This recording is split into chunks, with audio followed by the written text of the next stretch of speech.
Let me ask you a simple question. Where does Marcus Smart rank in the NBA? Is he top 70, top 50, hell, top 30? Because depending on who you ask, Marcus could be separated by over 50 spots in player rankings at times. Some say good role player, while others might say the guy is the core of Boston's success over the past few seasons. And that difference in how people view Smart is incredibly interesting to me. Because while this video is going to be heavily focused on Marcus Smart, this video is not about Marcus Smart. Rather, how players are ranked in the NBA, specifically when taking impact into account. Because is Marcus Smart one of the 30 most talented players in the NBA? Hell no. He might not even be top 100 in talent in the league. But in terms of impact, there aren't a lot of players out there whose impact on a team's success is more than Smart has on the Celtics over the past couple of years. And that has to matter, right? You can't just ignore that. But at the same time, people struggle with players like Marcus Smart being ranked over players who are clearly more talented than them. So, impact versus talent, which one matters more? And more importantly, how do we rank players who fall so heavily into one of these two camps? Welcome to NBA Deep Dive.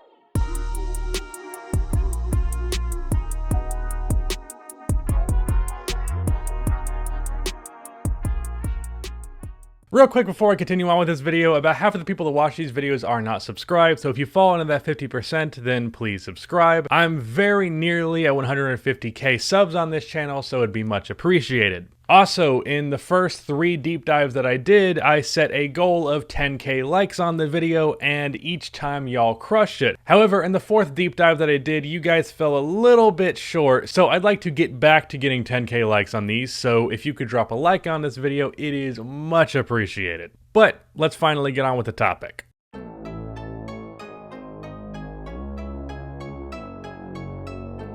So for those who might not be aware, just let me quickly summarize Marcus Smart as a player. Marcus is the best defensive guard in the NBA. And I mean like an actual point guard, not a 7-footer who is just pretending to be a guard. His ability to defend big men at 6'4" is unbelievable. He genuinely can hang with every big except for the elite of the elite, and with his ability to defend bigs like that, you already know his perimeter defense is immaculate. On top of his defensive talent, he also is an incredible hustle guy. There is not a single person out there who has ever watched Marcus Smart play and had the thought, that guy doesn't want it. Offensively is where you see Smart become a little bit less valuable. Throughout his career, Smart has been a poor shooter. Not that that has stopped him from shooting a lot, but over the past few seasons, he has been pretty good, even if a bit inconsistent. He is also a solid playmaker and can create off of the dribble from time to time. But he also has a tendency to overshoot, which when you consider the offensive talent that he's had on his teams throughout his career, can be rather annoying. Overall, if I had to pick one word to describe Marcus Smart, it would be impactful. When Smart gets in the game, the Celtics just get way more energy, and overall, I would say that he is the heart and soul of the Boston Celtics. The engine that makes that team run the way that it does. But pretty much everything that I just mentioned is not a stat. Effort does not show up in the box score. When Marcus Smart successfully stops a big man on a switch, he does not get something that shows up on the stat sheet. If I showed a casual NBA fan who does not watch Celtics games Marcus Smart's box score, they would not properly appreciate how damn good he is. Whereas with many other players, you could show a casual fan their box score, and that kind of summarizes how good that player is. Like, the way that they impact the game is scoring, and outside of scoring, they're not really doing anything crazy, so if you look and see this guy averages 20 points per game,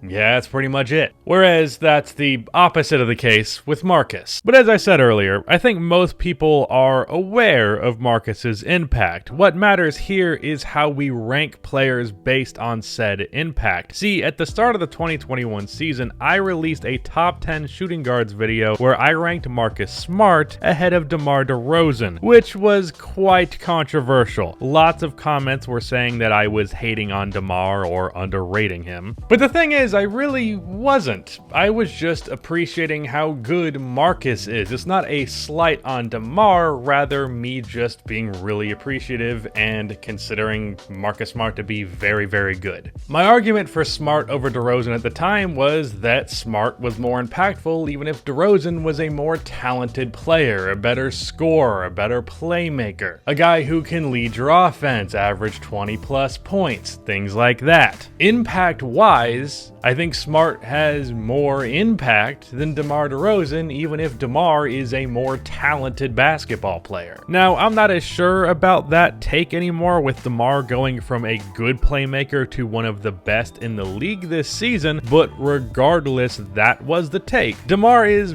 better, but he's also not. You know what I mean? Now, like I said, with DeRozan having the season he is, I'm hesitant to remain strong on that take, but even with that leap in talent, I do still kind of feel like Smart's impact can well overtake his talent, and I feel that way about a lot of players in DeMar DeRozan's tier. It's not just him specifically. And this conflict is not unique to Marcus. I can't tell you how many times I have thought to myself, this player is more talented, but I'd rather have this player, even if they're less talented. Like in the past, I believe I said, like in 2017, that I would rather have Chris Paul over Russell Westbrook, even though Russell Westbrook was a better player. Peak Blake Griffin, more talented than Draymond Green, but I'd rather have Draymond Green. Things like that. But then I have to wonder, and I think this to myself all the time, if I think this player is better, but I'd rather have this player, do I really think that player is better?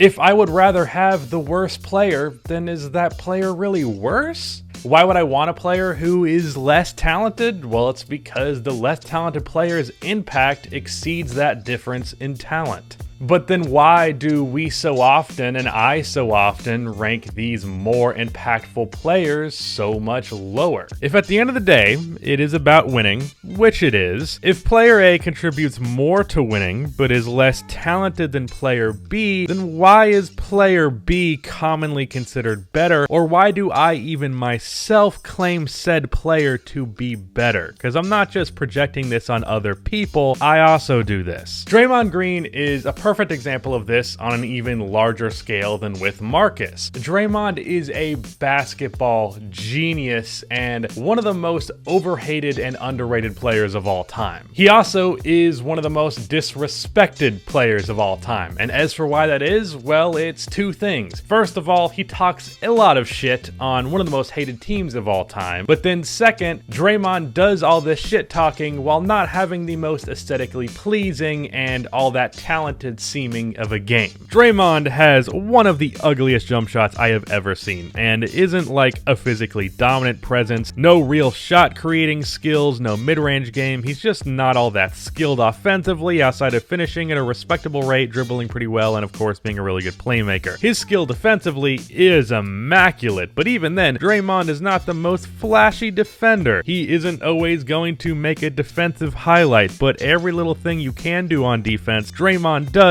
and does it better than almost anyone else in the world. But because of that, if you aren't watching closely with Draymond Green, you're not going to appreciate the little things he does and thus undervalue him. Whereas you could not pay that much attention with a Blake Griffin or LaMarcus Aldridge type and walk away pretty much understanding how good they are. So that's a part of it as well. Players like Draymond Green and Marcus Smart require more attention to properly appreciate, and not everyone's going to give them that attention. So when it comes to ranking players who might be more impactful below players who are more talented, it's difficult. I don't have a clear answer here, because you want to respect the player's talent, but you also understand that this player would do more for your team with less talent. I do have another question though, which is just what this entire video is me asking questions. questions, and I hope they're questions you've asked yourself, because otherwise this has just been a ramble of me for something that is completely unrelatable to people. But the other question is, which is more valuable? Having a player who is a lot more impactful, or having a player who is a lot more talented? And this question, I think, is a lot easier to answer. Really, I think you need both to win at the highest level. Rarely will you find a championship team where they don't have an incredibly talented player and also one of these intangible types who has very high impact on the game, even if they don't seem all that talented. Usually it's two different players, sometimes it's even more than two players, and sometimes it's just one player who does both things. But regardless, you have to have both of them to win at that level. Just like in my What is Skill deep dive, which was the first one of the series, where I kind of debated skill versus physical attributes. Really, if you're putting impact and talent into a versus type scenario, it's kind of pointless because one cannot exist without the other. There aren't talented players who aren't impactful, and there aren't impactful players who aren't talented.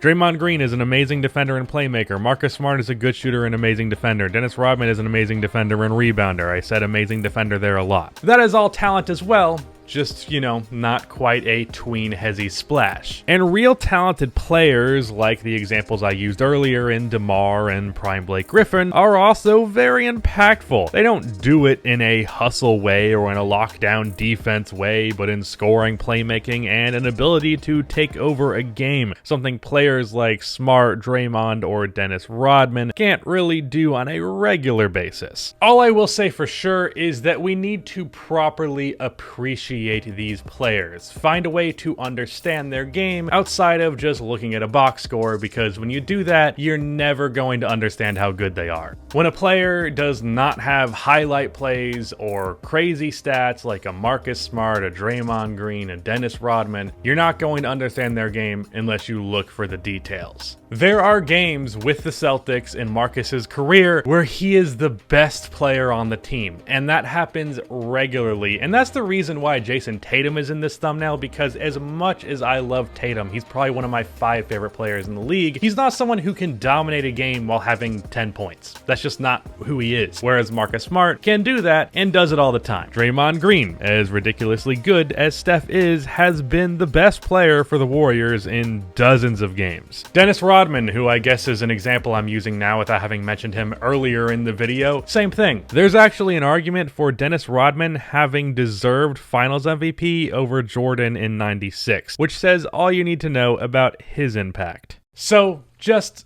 appreciate these players.